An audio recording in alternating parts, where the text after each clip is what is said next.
Imagine a 90-year-old British pensioner.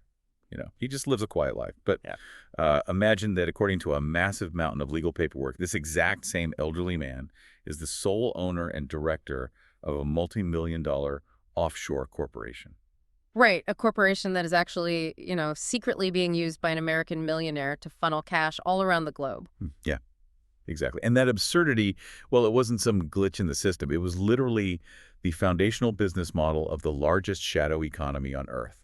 So today, for you, the learner, we are tearing that model apart. Because today is Friday, April 3, 2026. Wow, yeah, exactly 10 years to the day since the secretive world of offshore wealth was blown completely wide open.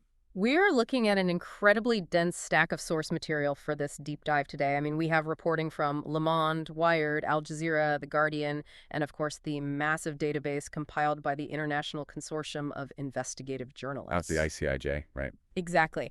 And our objective today is to map the anatomy of the Panama Papers. We're going to look at how journalists managed the biggest leak in history, break down the actual nuts and bolts of how dark money moves, and then really survey the fallout. And we are going to answer the ultimate question. Yeah.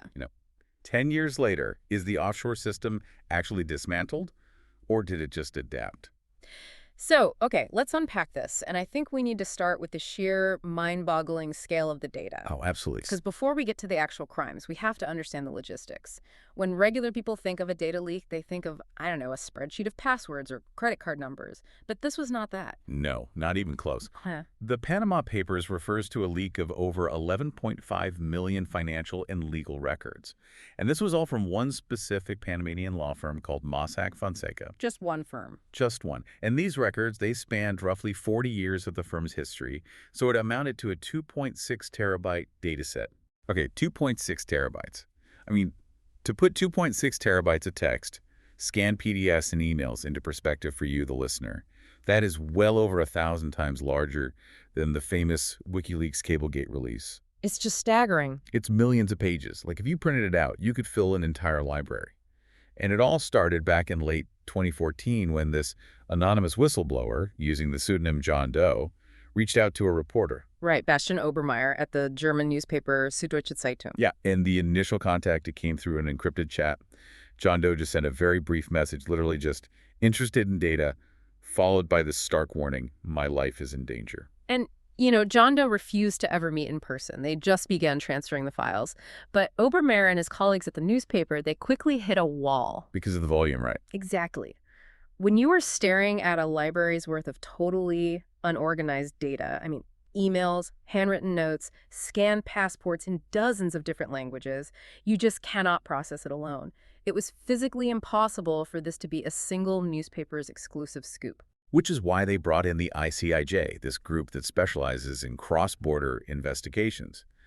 And the sources from Wired really dig into the technical miracle of what happened next.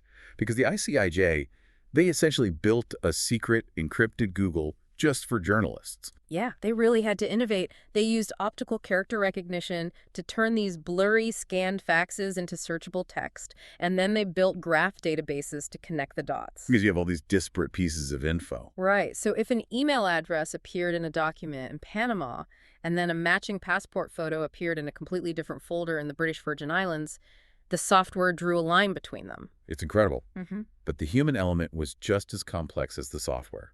You had more than 370 journalists from over 100 media organizations across almost 80 countries, all secretly coordinating. Yeah, you had reporters from Le Monde in France logging into secure, two-factor authenticated forums, and they were sharing tips with reporters from Al Jazeera in the Middle East and The Guardian in the UK. Just translating documents for each other and mapping out global money flows in real time. Completely in secret for over a year. Over a year of silence on the biggest scoop of their lives. Yeah, and here's where it gets really interesting. Just the pure paranoia required to pull that off. Maintaining an embargo among nearly 400 journalists for a year is virtually unheard of in media. And the precautions they took were extreme. Oh, absolutely. Like weeks before they finally started contacting the subjects of their investigation for official comment, Bastian Obermeier physically destroyed the phone And the hard drive of the laptop he had used to communicate with John Doe. He literally smashed them to pieces. Just totally pulverized them to guarantee the source couldn't be traced. What's fascinating here is the concept of the journalistic covenant that the source material highlights. The director of the ICIJ made it explicitly clear that they were not WikiLeaks. Right, they weren't just dumping files. No, they had no intention of just dumping 11.5 million raw, unredacted files onto the open internet where anyone could see them. They spent a year methodically authenticating the files, distilling the data, so the public could actually understand the mechanisms at play. They wanted to prove that journalism could be done responsibly in the age of mega leaks, right? Focusing on public interest rather than just massive collateral damage. Exactly. So after a year of digging, what did those 370 journalists actually find inside the black box of Mossack Fonseca? The files contain the blueprints for 214,488 offshore companies and shell entities. A massive network. But wait, hold on. If I want to go set up a company in the British Virgin Islands tomorrow to, manage my taxes, I can legally do that. So at what point does a legal, albeit aggressive, corporate tax strategy mutate into a massive global scandal? Well, this raises an important question, and understanding the actual mechanics here is crucial. Establishing an offshore entity is entirely legal. However, a shell company, by definition, has no real substantial business operations. No office, no real staff. Right. No physical office, no real employees in its place of incorporation. So the product Mossack Fonseca was selling wasn't business infrastructure. The product was secrecy. The mechanics of the offshore system allow clients to completely obscure who actually owns and controls an asset.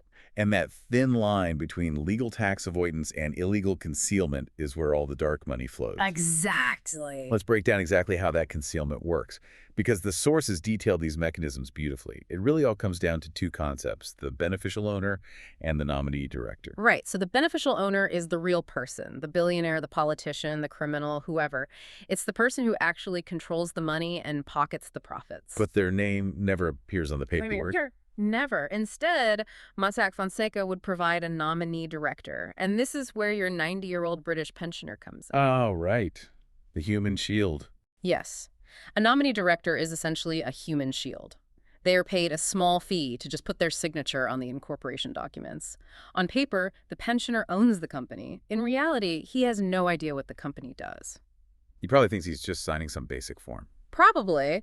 And he has signed a secondary secret document handing all actual power back to the beneficial owner. And the crazy thing is they layer these structures. You don't just open one company. You have like a Panamanian foundation, which is managed by a trust in the British Virgin Islands, which holds the shares of a corporation in Liechtenstein, which actually holds the bank account in Switzerland. It's a financial Russian doll. Exactly. So by the time a tax investigator peels back 3 layers of this, they hit a total dead end with a 90-year-old man who doesn't even know what a shell company is. And that secrecy is what enables the system to be weaponized.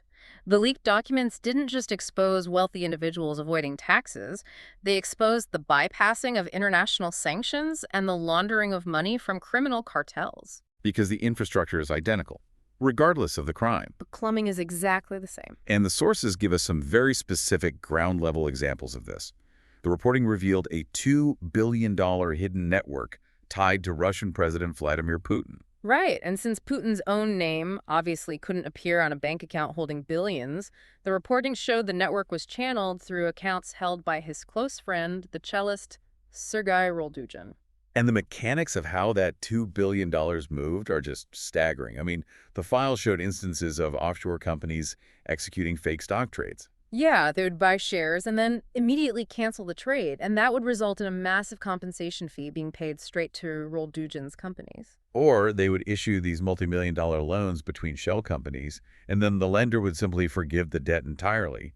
It's just a mechanism to transfer massive amounts of wealth under the guise of legitimate business transactions, completely untaxed and untracked. And the client list in these files was endlessly diverse. I mean, they exposed FIFA officials hiding illicit assets.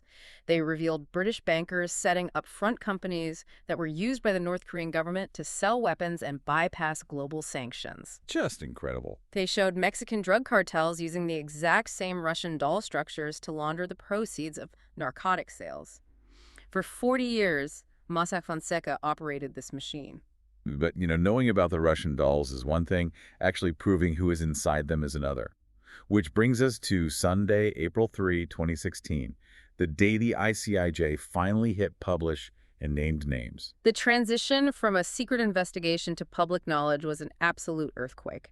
Let's look at what happened when the hypothetical met reality. The political fallout was immediate. Yeah, the most famous early casualty was Iceland's prime minister, Sigmundur Davíð Gunnlaugsson. Right. The documents revealed that he and his wife owned an offshore company called Wintris Inc. And Wintris held millions of dollars in bonds of failed Icelandic banks, which is crazy because those are the exact banks his government was heavily involved in managing after the financial crisis. It was a massive conflict of interest, and the way he went down was so dramatic. Oh, the TV interview. Yes. An investigative reporter basically ambushed him during what seemed like a standard television interview. The reporter just casually brings up Wintris Inc. Yeah. And you can watch the footage. Gunnlaugsson completely fumbles. He stammers that he feels like he's being accused of something, and he literally gets up and walks out of the room. The visual of a head of state fleeing an interview sparked immediate outrage. Throngs of protesters gathered outside the parliament building in Reykjavik. They were so furious they were literally throwing cultured yogurt at the building. You know you messed up when the yogurt starts flying. Exactly. Yeah. And within 48 hours, the pressure was insurmountable and he was forced to resign. But he was far from the only one. In Pakistan, the leaks revealed that the children of Prime Minister Nawaz Sharif held several shell companies in the British Virgin Islands. And these were used to purchase luxury real estate in London. Which ultimately led to the Supreme Court of Pakistan disqualifying Sharif from office. He was later sentenced to 10 years in prison on corruption charges stemming from those revelations. But beyond the political heads rolling, there was a massive, unprecedented scramble by global tax authorities to claw back the money that had been shielded from them. I mean, the global recovery has topped $1.2 billion. Yeah, $1.2 billion. And if we look at France specifically, the reporting from Le Monde shows how aggressively the French financial prosecutor, the PNF, pursued this. The PNF specializes in untangling complex financial crimes. And they didn't just send out a few fines. They devoted massive resources over the last decade to unlayering those Russian dolls. Over the past 10 years, the PNF's investigations brought in 275 million euros in tax-related gains. That's tied to 230 specific taxpayer cases in France alone. They methodically track the money back to the beneficial owners. And that brings us to the enablers themselves, Mossack Fonseca. The firm faced a total collapse. In El Salvador, police officers wearing balaclavas raided the firm's local offices, physically seizing computers and servers before any digital evidence could be wiped. And back in Panama, the founders, Jürgen Mossack and Ramon Fonseca, were arrested on money laundering charges. The firm was hit with massive fines across multiple jurisdictions, including a record penalty in the British Virgin Islands. Ultimately, the reputation damage and the legal fees were too much, and Mossack Fonseca shut its doors completely in 2018. Yeah, and even now, a decade later, the legal consequences are still playing out. Just last month, in March of 2026, a former executive of the firm, Christoph Zollinger, faced trial in Germany for facilitating tax evasion. It is a profound downfall. But we have to look at this critically. Shutting down Mossack Fonseca, I mean, it's satisfying, but it's kind of like cutting off the head of a snake. You have to wonder if the rest of the nest is still out there. Did we cure the disease or just treat a symptom? Right. Shutting down one firm isn't the whole solution. Exactly. It's like closing one highway toll booth. The traffic just immediately routed to different, darker roads. So looking back over the last 10 years, did the system break or did it just bend? It is undeniably a mixed legacy. On the positive side, the Panama Papers triggered historic transparency reforms that were previously thought impossible. Like in the U.S., right? Yes, in the United States, we saw the passage of the Corporate Transparency Act. This was a monumental shift. It requires the disclosure of beneficial owners to the government, stripping away the anonymity of the nominee director. And it's worth noting that Congress actually passed that act by overriding a presidential veto, so the political will was there. Absolutely. The international landscape shifted as well. The British Virgin Islands, which was ground zero for a lot of these shell companies, passed new mandatory reporting laws. New Zealand tightened its previously loose trust laws. And as a direct result of that, the number of foreign trusts registered in New Zealand plummeted by 75%. When the secrecy disappeared, the clients disappeared. However, the assessments from the National Review and Transparency International, they paint a much grimmer reality regarding the resilience of the offshore machine. The mechanisms enabling corruption are far from dismantled. Because when Mossack Fonseca went down, The fraudsters simply shifted their illicit flows to other jurisdictions. Exactly. Wealth migrated to places like Dubai, or even domestically within the U.S. to states like South Dakota, which has incredibly secretive trust laws. Wow, South Dakota. You don't usually think of that as a global financial haven. No, but the laws make it very appealing for hiding assets. And the push for transparency has even faced legal rollbacks. Recently, an EU court ruled that public access to beneficial ownership registries actually violated the privacy rights of business owners. Basically shutting down public scrutiny in several European countries. Right. And because of this resilience, the concentration of hidden wealth remains staggering. Recent economic analysis shows that the richest 0.1% still hold roughly 80% of all untaxed offshore wealth. So what does this all mean? For you, the listener, navigating your own life and paying your taxes. It's tempting to look at this as just a high-stakes game played by billionaires on tropical islands, completely disconnected from your everyday reality. Well, if we connect this to the bigger picture, the real insight from the Panama Papers is how this parallel system directly cannibalizes the real economy. This isn't just a story about lost tax revenue, though billions in lost revenue is massive. It's about a shadow infrastructure that actively harms society. Exactly. The reporting proved that the exact same secretive structures used by a billionaire to dodge taxes are the exact same structures used by drug cartels to launder their profits and by terrorist groups to fund their operations. The tax cheat and the cartel boss share the same plumbing. They absolutely do. And when the ultra-wealthy and the corrupt can legally opt out of the social contract by hiding their assets in a Russian doll of shell companies, everyday citizens are the ones left footing the bill. You make up the difference for public services, for infrastructure, for governance. It fundamentally distorts the economic equity of the world. The Panama Papers proved that exposing the truth of this shadow economy is possible. It proved that cross-border journalistic collaboration can pierce the veil of extreme wealth.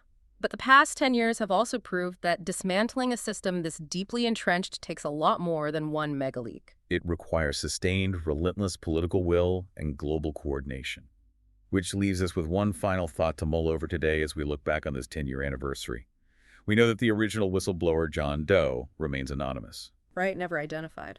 Despite the wealth and power of the people they exposed, John Doe has never been caught, and they are still at large to this day.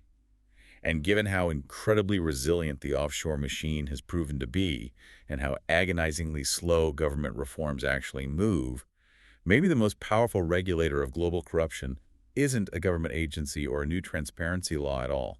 That's a great point. Maybe the ultimate check on the shadow economy is the ever-present terrifying threat to the ultra-rich, that the next anonymous whistleblower is already inside their network, quietly downloading their files.